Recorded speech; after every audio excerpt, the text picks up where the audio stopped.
सुनाया था एक बार भगवान शंकर की कृपा। माता पार्वती जी से कहा चलो मैं आपको अपने भक्त के दर्शन कराता हूं। बोले चलो प्रभु। तो बोले पहले अभक्त के दर्शन कर लो, तब भक्त के दर्शन आप सुख पाओगी। तो गए तो सुपारी कतर रहे थे बैठे, इसमें बढ़िया गद्दा लगा हुआ था, गिरदा लगा हुआ, 50 गाय 50 भैंसे दूध दुही जा रही थी। प्रातःकालीन का समय था। संत वेश में गए और कहा भगत जी 100 ग्राम दूध दे दो, शालिग्राम भगवान को स्नान कराना है। चल दिया सुबह से, और क्या क्या बोलना सो। महादेव जी ने कहा हे भगवान, जितनी संपत्ति और वैभव इससे दुगना इसकी कर दो। माता जी ने कहा औघड़ इसीलिए कहा जाता है इनको, बड़े औघड़ नाथ है। 100 ग्राम दूध ले दिया, गाली दिया, ऊपर से कह रहे संपत्ति कह दो दुगनी।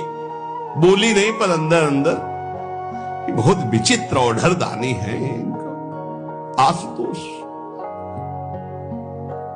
बोले चलो भगत के दर्शन। बोले अभक्त तो ऐसा था कि अगर आप साथ ना होते तो इसको भस्म ही कर देती हम, क्योंकि अंबा तो शक्ति है, आपका अपमान है। अभक्त ऐसे ही होते हैं, मैं नाराज नहीं होना। भक्त के पास गए, एक झोपड़ी फूस की, एक गाय, और उसी फूस की झोपड़ी में माए उसकी मैया रहती थी।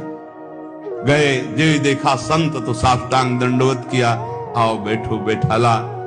100-200 ग्राम गाय का दूध होगा, वो बढ़िया पान करने को ले दिया। प्रभु थोड़ी देर भगवत चर्चा हुई। भगवान शिव ने कहा अच्छा भाई चलते हैं, हम तो विचरण करते रहते हैं। बोले संत भगवान कभी पुनः कृपा करके आना। कुटिया के बाहर निकले और कहा हे करुणा निधान भगवान, इसकी गैया और मैया दोनों हटा दो, मार दो। अंबा जी ने कहा आप बर्दाश्त नहीं होगा।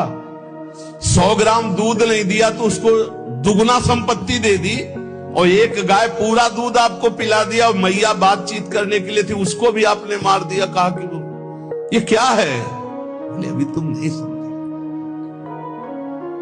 जब इतनी संपत्ति में साधु अपमान करके ऐसी गालियां देता, जब डबल संपत्ति होगी तो ऐसा अपराध करेगा घोर नरक जाएगा, समझो।